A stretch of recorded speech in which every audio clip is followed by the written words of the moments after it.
If you're watching this video and you're a fan of my channel, it's clear that a lot of you are interested in philosophy and deep themes, hence why you probably enjoyed the novel and movie Fight Club. But today, I take you down a deep philosophical rabbit hole. Today, I argue how Fight Club and Tyler Durden will paradoxically lead you back to God. During my argument, I'll outline what I hope, for humanity's sake, is the progressive archetype of the modern Western male, an archetype largely characterized by Fight Club's narrator. And that archetype goes something like this. The modern Western male, who's probably born Christian, will first be steered towards nihilism. That nihilism will lead to depression.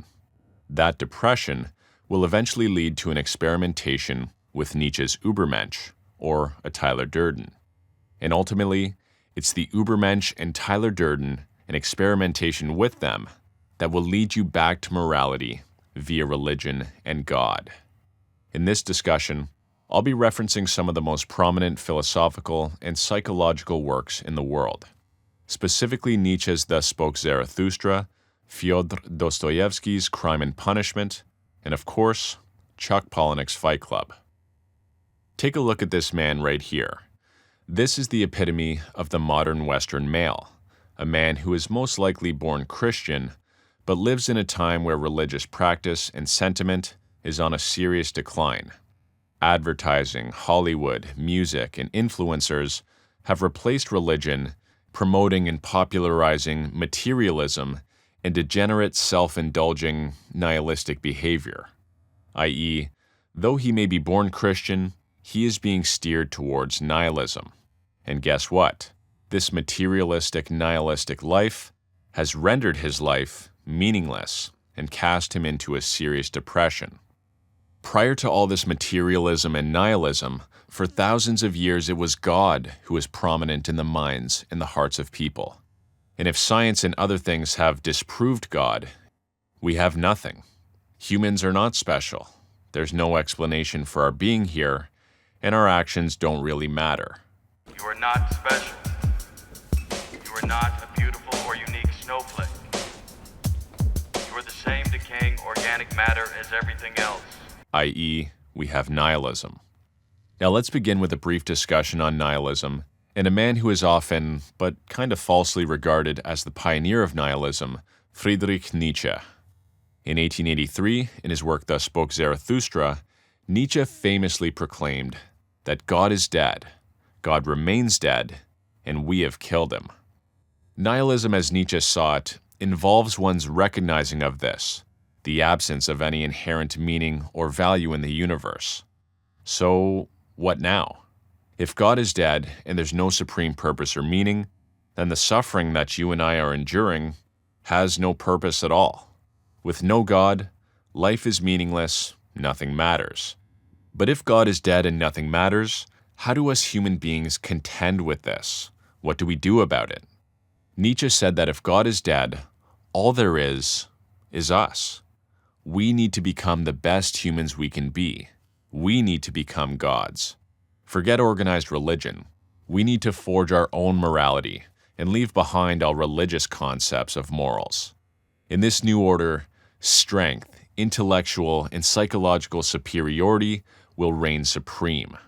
Religious people are merely distracted with thoughts of afterlife, while the Ubermensch will only master this world and this one reality.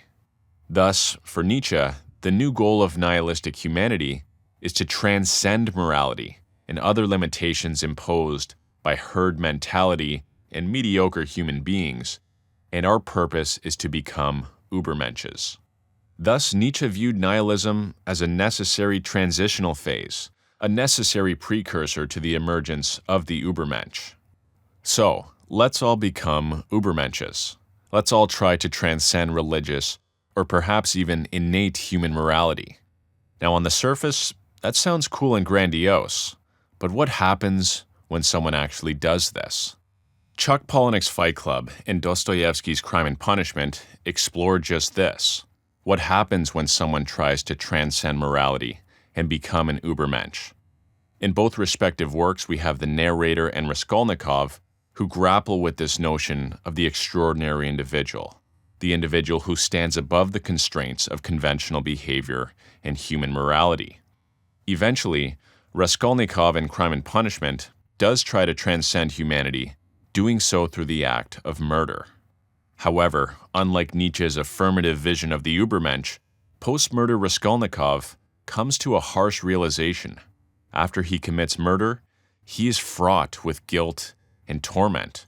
His crime, far from liberating him, plunges him into a state of moral crisis and spiritual anguish.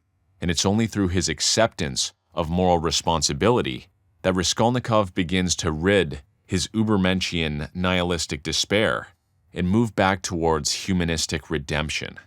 In Fight Club, it's the death of Robert Paulson, a human being and the narrator's friend, that snaps the narrator out of his Ubermenschian identity disorder. But herein lies the crucial distinction between Nietzsche's Ubermensch and Polanyick's and Dostoevsky's portrayal of the extraordinary individual. While Nietzsche celebrates the Ubermensch as the epitome of self-affirmation and creative prowess, Dostoevsky and Polanyick's exploration, via Raskolnikov and the narrator, highlights the moral complexities inherent when one pursues individual greatness.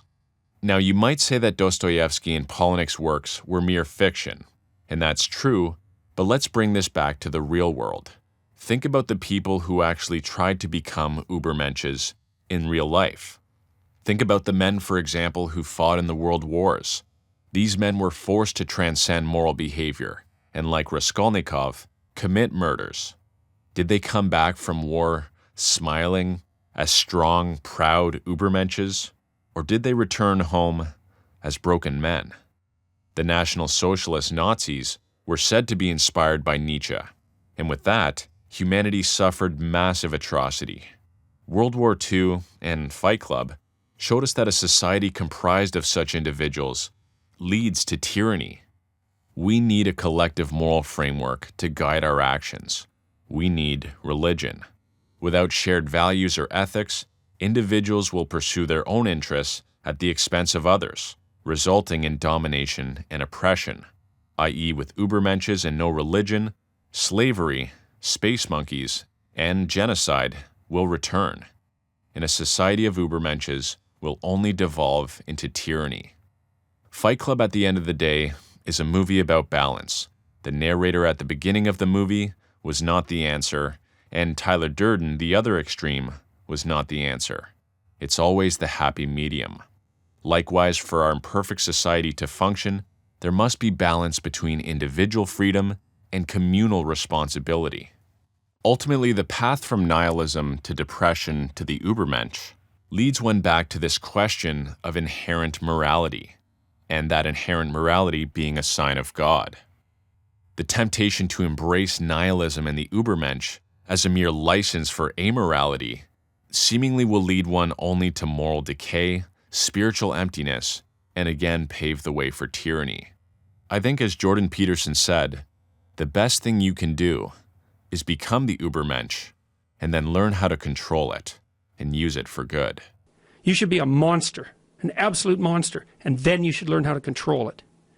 In conclusion, Nietzsche's concept of the Ubermensch represents this bold vision of human potential in the face of nihilistic despair. The Ubermensch transcends conventional morality and embraces the inherent suffering and chaos of human existence. But Dostoevsky's Crime and Punishment and Chuck Palahniuk's Fight Club reminds us that true transcendence requires more than mere rebellion against the status quo, and that the Ubermensch is not the answer, but rather it demands a deep engagement with spiritual questions of morality, the conscience, and the nature of the human spirit. In this sense, the path from nihilism to the Ubermensch ultimately leads one to confront the question of God, maybe not as your divine authority, but at the very least, a symbol of the profound mysteries that lie at the heart of the human conscience. In Fight Club, rather ironically, it's not the religious moral man, but Nietzsche's Ubermensch that seeks to rid himself of sheep mentality. The narrator goes as far as trying to kill himself just to get rid of the Ubermensch to save others. So perhaps the message is that, instead of embracing Tyler Durden, to reconsider it. Perhaps instead of living for your own nihilistic, degenerate indulgence, like the narrator, you should be in sacrifice and service to others. Perhaps God did create humans in His image for a specific reason. Perhaps this life is a test and your actions have meaning. And perhaps your actions will be rewarded in an afterlife. Perhaps, again, the best thing you can do on this planet is become an Ubermensch, learn how to control it, and use it for good.